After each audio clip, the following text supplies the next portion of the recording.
Hello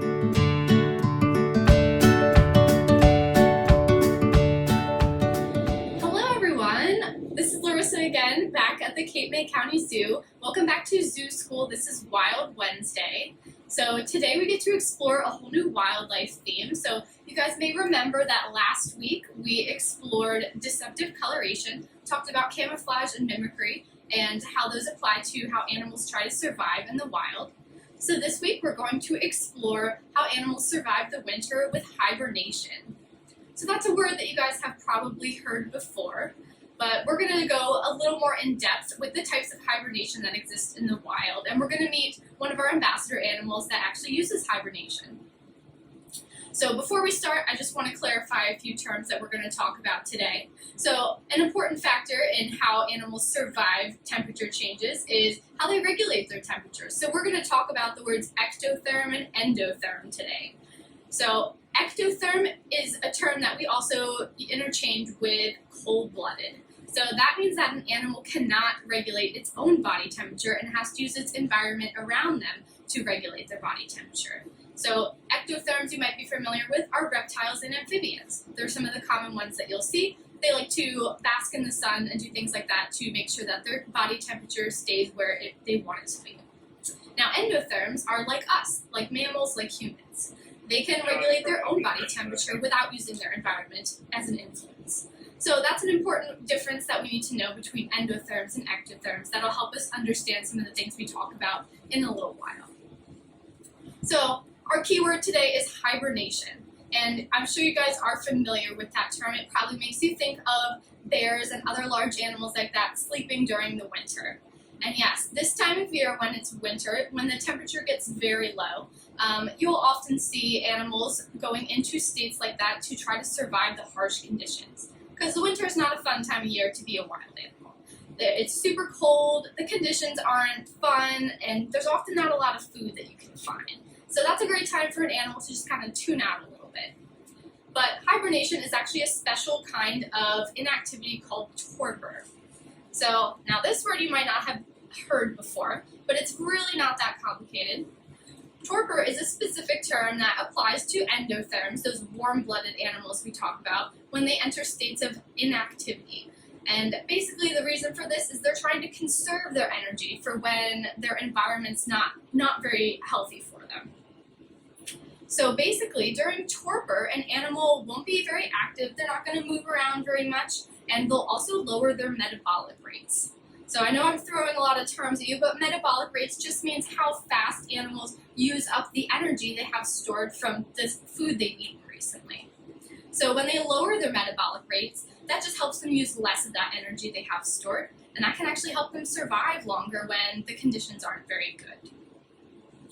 Now, we talked about hibernation, and we'll go into specifics about that in just a little bit, but animals can actually enter torpor at any time of the year for pretty much any reason, but it's often will be because they just sense a change in the environment that may not be good for them. So some animals will go into torpor just overnight if it gets cold overnight. Some animals will do it before a large migration. For example, hummingbirds are actually a type of animal that will go into torpor for a short period before they migrate, because they want to conserve their energy so that they're able to make that long journey south to where it's warmer for the winter. Now, hibernation, I told you we would get to that, but hibernation is just a special kind of torpor that lasts for a long time. So it'll often last days or weeks at a time. And it does often occur over the winter, just like we think of. So a true hibernator is an animal that does go into that deep sleep when it gets cold at that time of year. And basically their heart rate, their temperature, and their other metabolic functions will all decrease so that they can just stay as still and quiet as possible and try to get through that harsh weather.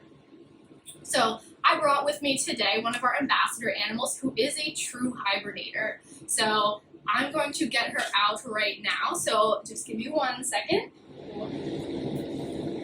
All right, we're back. So I have out my ambassador animal here. So this is Mrs. Pricklepants. This is one of our African pygmy hedgehogs that lives here at the Cape May County Zoo.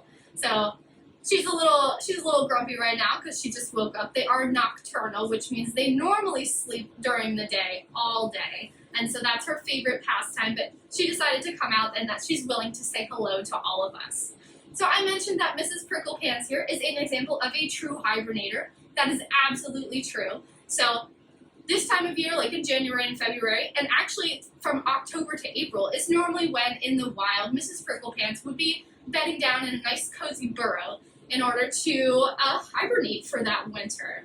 So she would be kind of reducing all of her bodily functions and getting ready to just not go anywhere, just kind of lays around for the whole winter. Fortunately, she doesn't have to do that where she lives here at the zoo because she always has a nice, cozy, warm environment to live in. She doesn't have to experience that icky weather that we're experiencing right now outside. But she's a great example of animals that would hibernate in the wild. So other animals that hibernate, we think of bears. They're actually not true hibernators. Scientists have actually discovered that bears' body temperatures don't decrease very much while they're asleep in the winter. So they're not considered true hibernators, but they still kind of embody the same idea. Some other animals that hibernate include ground squirrels. A lot of small mammals will actually hibernate, which a lot of people don't think of. But this girl is a great example. Right, Mrs. Pricklepants? Are you ready to go back to sleep?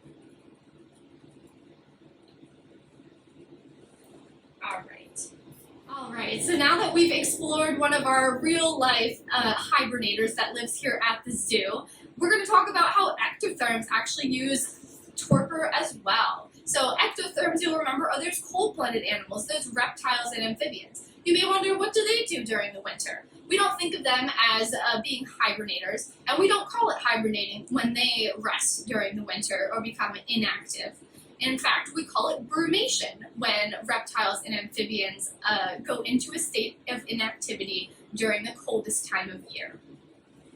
So, going back to the term ectotherm, they cannot regulate their own body temperature. So, when the temperature drops in the environment around them, they're going to want to try to get warm, so they're going to burrow down, normally under the mud or underground. And that's just kind of where they'll stay over the winter. Now, one of the differences between brumation and hibernation is animals that are in hibernation, like Mrs. Pricklepants, they will not move or get up really for any reason during hibernation. Versus animals that are in brumation, like those reptiles, maybe a box turtle, they're sometimes going to get up for a short period of time if the weather gets a little bit warmer. They'll get up and they'll actually search for water. So we've talked about all the ways that animals use torpor, but we've always talked about it in terms of cold weather. But it's actually pretty cool, but some endotherms will actually go through torpor during warmer weather as well. And we call that aestivation. So there's lots of different terms for the different times and ways that animals use torpor, but aestivation is when animals become inactive as a result of extremely warm weather, or maybe extremely dry weather. So Mrs. Pricklepants will actually go through aestivation during the summer if it gets way too hot. But like I said, she lives in a pretty controlled environment here at the zoo. She doesn't have to worry about that. But if she did live in the wild in Africa where she is from, that would be what she would be doing if it were too dry or too hot for her to survive in the wild. So we've talked about a few different terms. So we talked about endotherms and ectotherms and how they're different and how they regulate their body temperature. We talked about torpor, which is that general term that means when animals become inactive as a result of the conditions around them, and that helps them conserve that energy by lowering their metabolic rates.